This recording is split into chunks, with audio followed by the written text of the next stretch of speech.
Hey there, YouTube.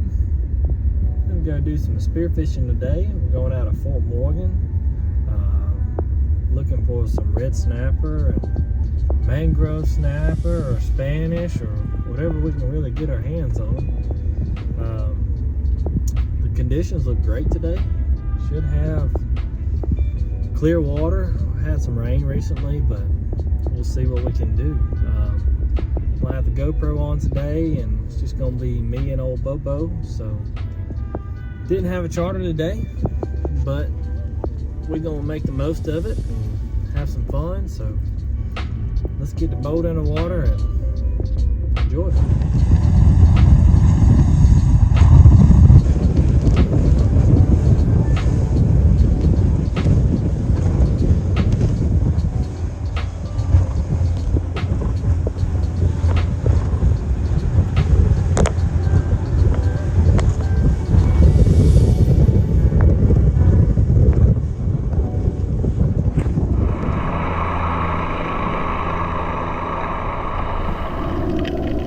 Guys, I just want to start off with saying I don't recommend diving by yourself.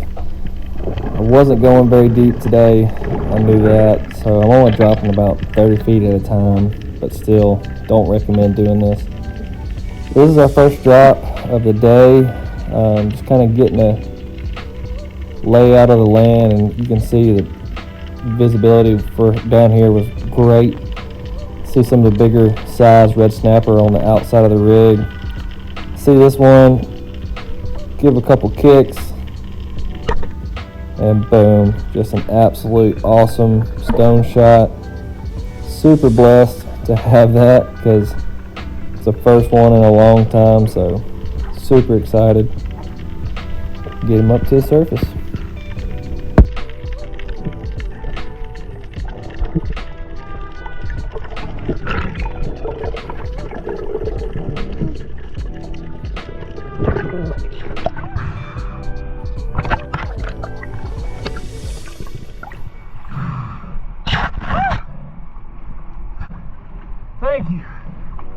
Thank you, look at that. Bubba! Look what Daddy got! Look at that!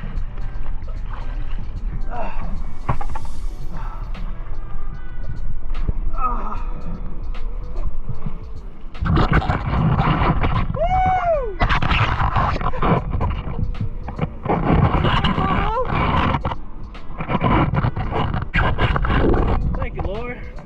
Man, I can't tell you.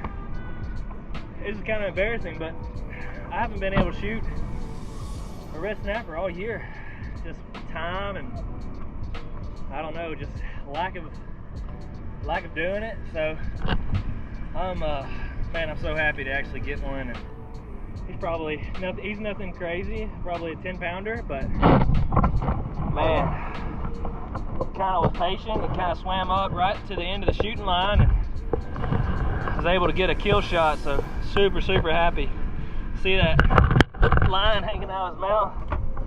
That broke, but hooking him, that's so cool, man.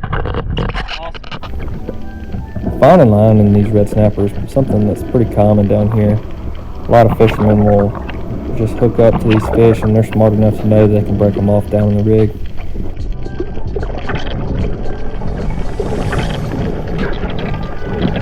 So I'm dropping down here. You can see all those spade fish and some smaller red snapper here. Right there you can see that big bull red. I actually thought it was a cobia, but I saw his spots pretty quick because he was almost dead. But in Alabama it's illegal to harvest a red drum via spear, so just kind of sitting here hanging out. You can see just the numbers, and that one kind of swims up to me to check me out.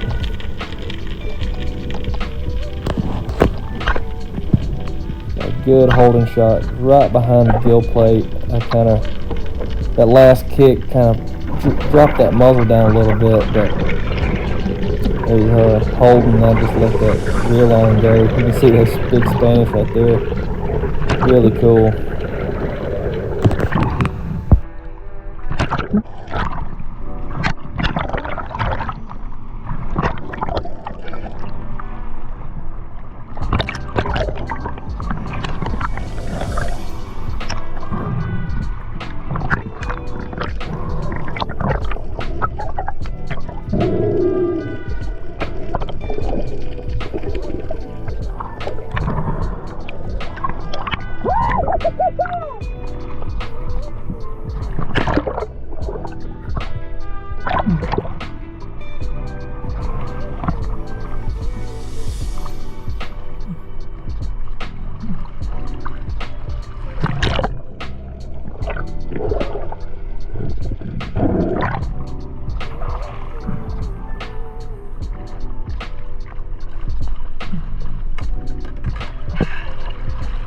All right, Boo-Boo.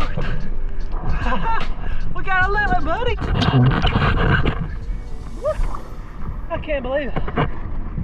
That was so cool, man. I saw a giant redfish, a red drum we call them, and I thought it was a ling. And man, I got so excited. And I saw the spots, and I was like, oh man, it's just a big bull red. And just kind of hung out, saw some sheep's head, a bunch of ladyfish, and was going to take a shot on a smaller one, probably about right at legal, probably 16. And I don't like doing those, so I was just going to pass. And all of a sudden, that one looked so big underwater, just kind of came up, was checking me out, and just kind of gave a couple kicks towards it, not too aggressive. And it started swimming away and kind of circled back to me, and just took a shot. Not the best shot in the world, but hey, it's done. Luckily I had to reel on it because that thing fought like crazy, but whew, that was fun. Forgot, while I was coming up fighting that fish, I saw like 6 Spanish, like big Spanish. So, oh man, that was exciting. So I'm gonna see if I can't land one of those next. That was fun.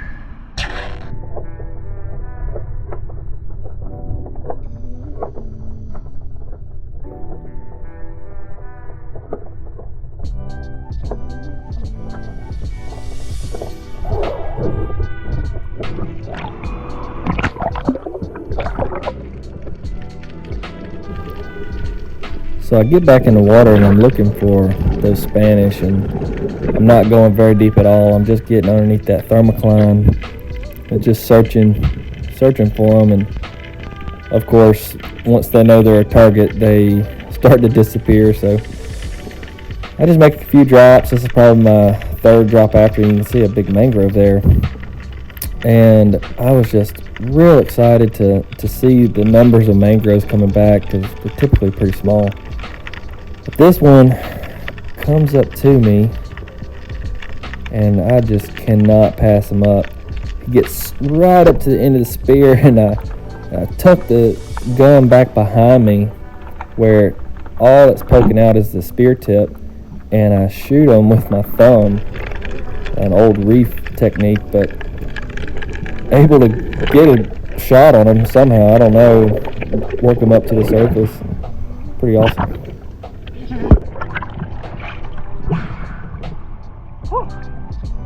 Man, that's a big mangrove. Wow. Holy crap. Look at that mangrove, man. That is awesome. I had to thumb shoot him. He was so close. Wow. That's cool. I'm not gonna get out on this one.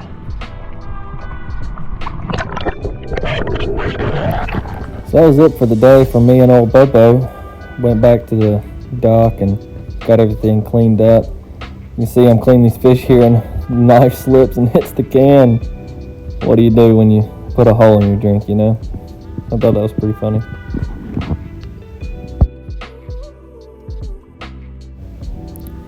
All I'm doing is I take a serrated knife and I actually make that outline of the fish to bust through those scales, and I take my bubble blade and I work down the backbone and up and over the spine, just making a big pretty fillet, and I'll end up taking that off the skin just real easy. But just some beautiful meat on these red snapper. Super happy.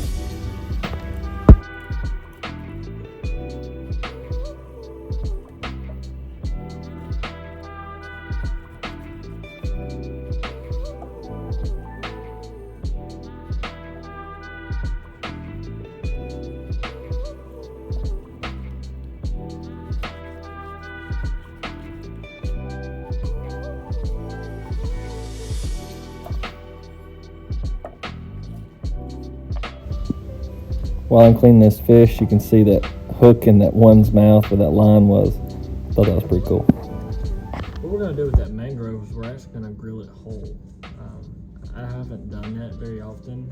I've seen people do it, but I'm gonna try it and see what happens. What I did is I just took the head off and gutted it and pretty much left it whole. I scaled it, took all the scales off. What I plan on doing is I'm gonna saute some green beans, and for the top of the grilled mangrove is I'm actually gonna do like a sauce. I'm gonna have heavy cream, some butter, some Parmesan, some parsley, shallots, and some like Cajun sausage. We're gonna see. I don't know. It might be terrible, but it might be really good. So we'll see. Here's Bubbo. This is that mangrove. It's pretty good little size mangrove. I didn't measure, but very legal. So what I'm gonna do is I actually took the top fin off. Don't ask me why. It just felt right. And took the head off. Took these little fins off. Left these. So couldn't tell you. But what I'm gonna do is I'm actually gonna take a knife and I'm going to do like a little cross hatch here, like that. And I'm gonna put it on some aluminum foil and chuck it on the grill.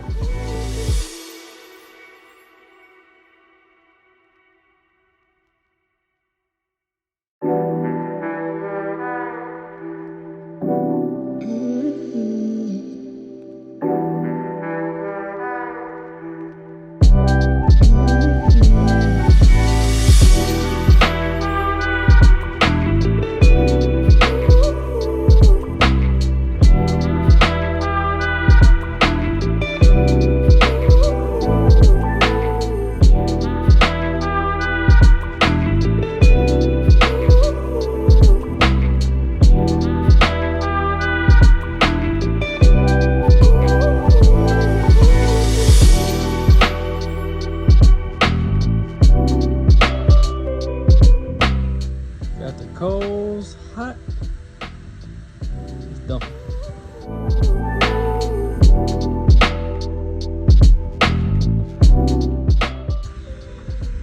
Get it on this side, so all that can do its thing. Kind of get a more indirect heat.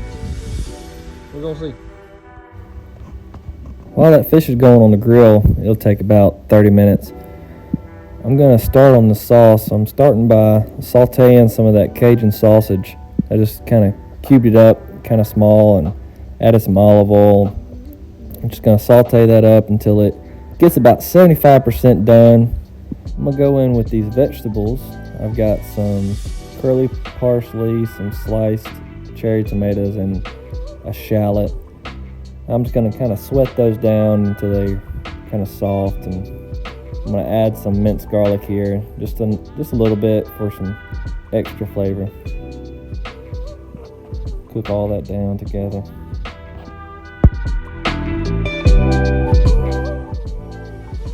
One of my favorite parts of this dish was this lump crab meat. Got it at Rouse's and I dropped the lid in there, but I added it last because it cooks so fast. And I'm telling you, this was incredible. The smell coming off of this was just absolutely remarkable. So I just blended all that together and got it cooking real good before I added that cream, which will calm everything down. But just kind of seasoning a little bit as I go, some Tony's and some black pepper, and add a little bit of butter to keep it from sticking.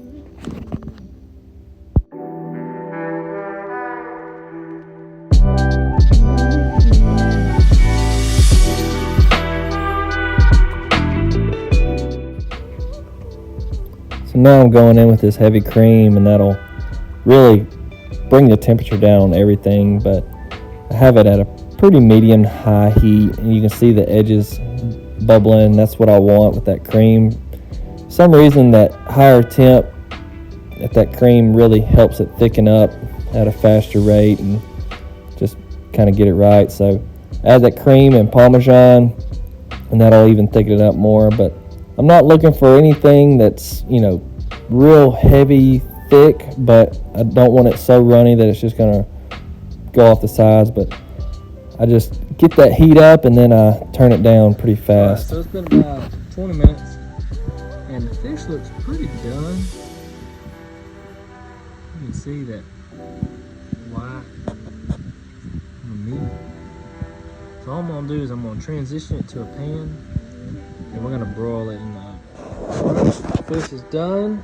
It's crisped up. It looks great. I've already got this made. Rice, a little bit of that sauce, some green beans. All right, this is how. I don't really know how to attack this, if we're being honest. Let's see. So I ended up just taking it off halfway and making a big pile. But let me tell you, this is incredible. You gotta try it. Thank you so much, Bubba, for watching.